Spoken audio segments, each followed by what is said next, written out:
Welcome again to Study English, IELTS preparation. I'm Margot Pilatus. Today we'll look at some words that cause a lot of confusion, the relative pronouns, that, which and who. And then we'll do some pronunciation practice. But first, let's listen to some people talk about a very dangerous tourist attraction from Australia's Northern Territory. People have always been fascinated with death. Most of the mysteries that you see on television, the films that you see, involve murder of one kind or another. Crocodiles are one of the last remaining dinosaurs, and the idea of a crocodile coming out of the water and grabbing somebody is absolutely riveting. I read about the death of the German tourist who was taken by a crocodile. It didn't put me off coming to the Northern Territory. Quite the opposite. In fact, I think the Northern Territory is famous for its crocodiles and probably quite famous for its crocodile attacks. And that tourists who come here would like to be or feel as though they were involved in that danger.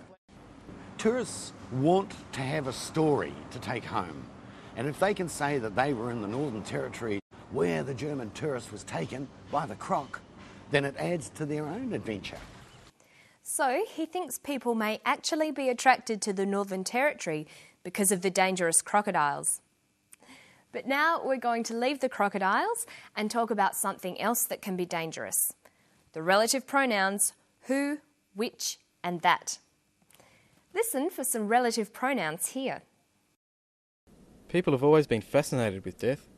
Most of the mysteries that you see on TV, the films that you see, involve murder of one kind or another. I read about the death of the German tourist who was taken by a crocodile. Most of the mysteries that you see on TV involve murders. I read about the death of the tourist who was taken by a crocodile. Relative pronouns are used to introduce relative clauses. They give more information about a subject. The subject here is mysteries. The that clause gives us more information about the subject, the mysteries that you see on TV. The tourist is the subject. The who clause gives more information, the tourist who was taken by a crocodile. But how do you choose between who, which or that? Well, the relative pronoun who is only used with people. Which is only used with things. That is usually only used with things as well. Sometimes, in informal language, it can refer to people. But when you're learning English, it's probably best to avoid using that for people. The most difficult thing with these relative pronouns is working out the difference between which and that. As a general rule, we use which when the clause does not affect the meaning of the sentence.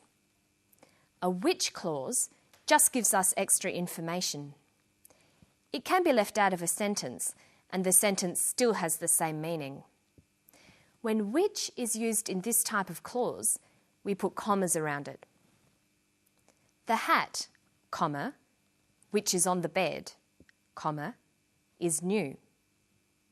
Here, the clause which is on the bed just gives us additional information. We can take it out and the sentence still makes sense. There is only one hat. It's the hat on the bed. We take out the which clause and the important information is still there. The hat is new. Okay, now let's look at that. We use that for clauses that are a crucial part of the sentence. They are actually part of the definition of the subject. The hat that is on the bed is new. Notice that clauses do not use commas because they are a crucial part of the sentence. There are a number of hats this sentence could be referring to, but the sentence is specifically talking about the hat on the bed, so we use that. The that clause cannot be taken out of this sentence. The hat is new. It doesn't make sense here because it doesn't tell us which hat is being discussed. It will take some practice to get used to who, which and that. To sum up, we use that to define the subject. We use which in a clause with commas to add extra information. You will notice which often being used in place of that, especially in spoken language. While not strictly correct, it is very common. The word who is a bit simpler. It's only used when the subject is a person and can be used in both of these types of clauses. Okay, now we're going to do some pronunciation practice. Students learning English often complain that native speakers speak too fast. Well, it's true. English speakers do run their words together, so it's often very difficult to hear when one word ends and another begins. To make your spoken English sound natural, it's important for you to do this too. You need to learn to link words ending in a final consonant sound to words with an initial vowel sound. Let's look at some words linked with of. People have always been fascinated with death. Most of the mysteries that you see on television, the films that you see, involve murder of one kind or another. Crocodiles are one of the last remaining dinosaurs, and the idea of a crocodile coming out of the water and grabbing somebody is absolutely riveting. I read about the death of the German tourist who was taken by a crocodile. It didn't put me off coming to the Northern Territory. It's quite the opposite. He uses the phrases most of, one of, out of, death of.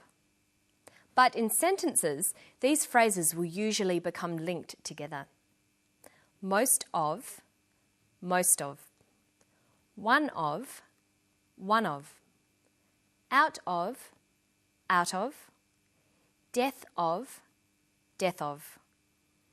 Notice that of in these phrases is unstressed. Practice these ones. Many of, many of.